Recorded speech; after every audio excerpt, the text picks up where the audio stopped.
Un cordial saludo. Mi nombre es Sandra Viviana Valencia. Bienvenido a su noticiero Al Día con los Observatorios Sociales. Hoy hacemos un reporte llamado Observadores Críticos del Pasado, Presente y Futuro. Desde hace más de 5.000 años, el ser humano ha utilizado la observación como una herramienta para guiarse en muchos aspectos. Al inicio, mirar al cielo les brindaba información, la cual era recolectada y analizada, y esta era fundamental para su orientación y para posibles cambios que venían. Así creaban sistemas de supervivencia social con los datos arrojados.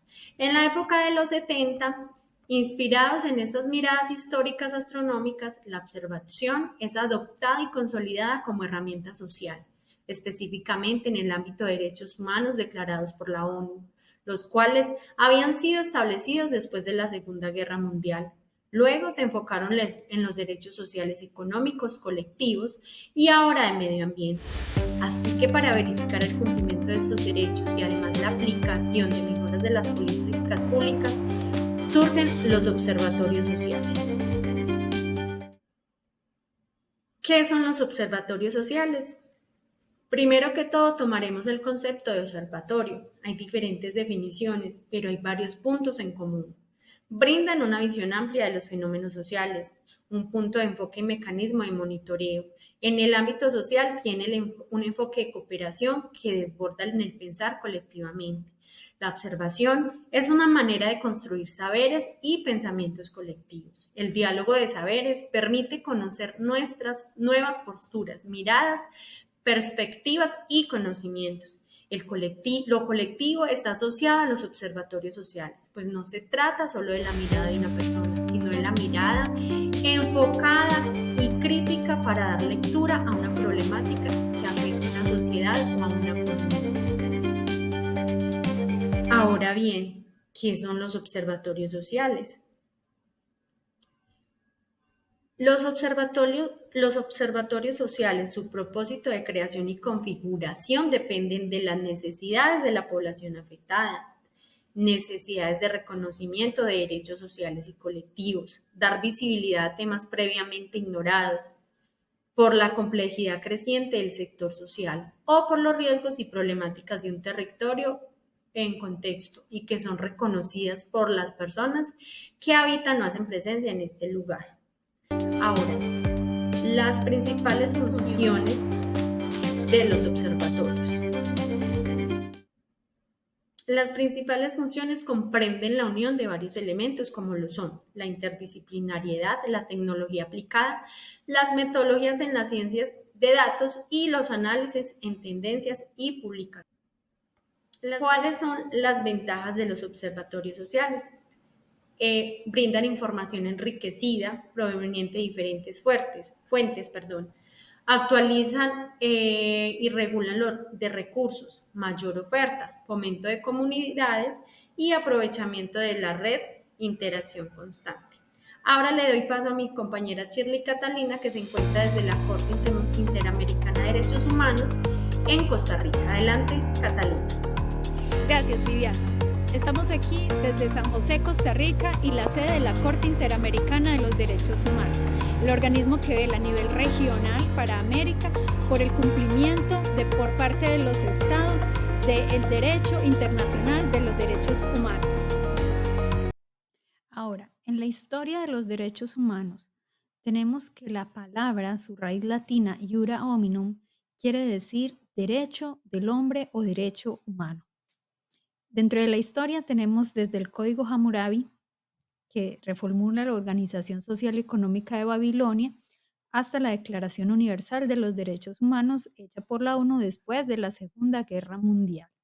Son 30 artículos que explican los derechos y explicitan para que sean considerados esenciales para vivir con dignidad. Ahora, varios de estos derechos podemos tener el derecho a la vida, a la no discriminación, a la libertad de expresión, a la educación, igualdad ante la ley y derecho a la libertad y seguridad, entre muchos otros. Hay 3 dimensiones de los derechos humanos: una dimensión ética, política y jurídica que tienen que ver con los valores, el poder y las leyes.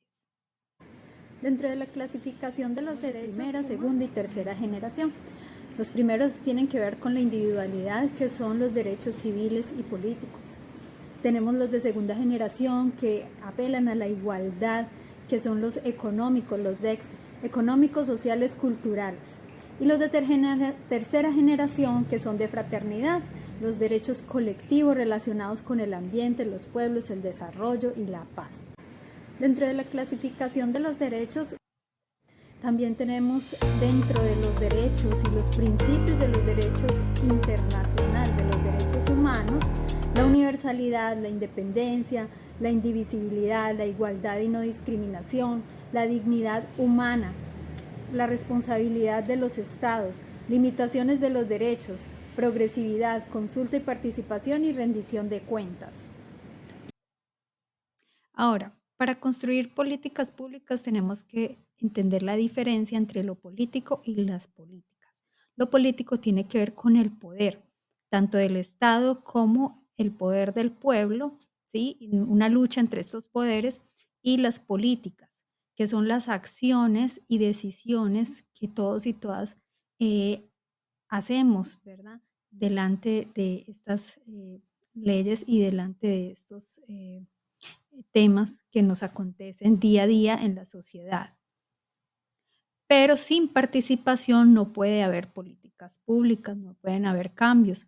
Dentro de la participación tenemos diferentes tipos, está la social, la comunitaria, la política y la ciudadana.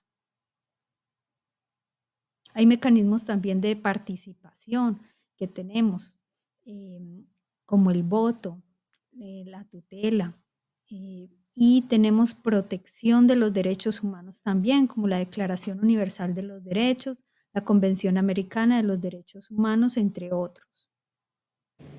Dentro del trabajo social y su razón de ser es promover la justicia social, conocer a partir del diálogo de saberes con la comunidad sus necesidades, adoptando una mirada y pensamiento crítico frente a la situación presentada. Se necesita promover la participación activa y el establecimiento de observatorios que brinden un seguimiento oportuno, que arrojen información relacionada a la problemática social atendida de manera cualitativa y cuantitativamente, que concluyan en la promoción de los derechos y las propuestas políticas públicas que hagan cambios en esa realidad actual que viven los pobladores de ese lugar. Para concluir, podemos decir que como trabajadores sociales nos enfocamos en comprender y abordar las necesidades y problemas de las comunidades, y los observatorios sociales se convierten en una valiosa herramienta para lograrlo. Al analizar datos y monitorear las condiciones sociales, económicas y políticas, podemos identificar necesidades y problemas prioritarios, diseñar intervenciones y programas efectivos, evaluar el impacto de nuestras intervenciones e informar nuestras decisiones y acciones.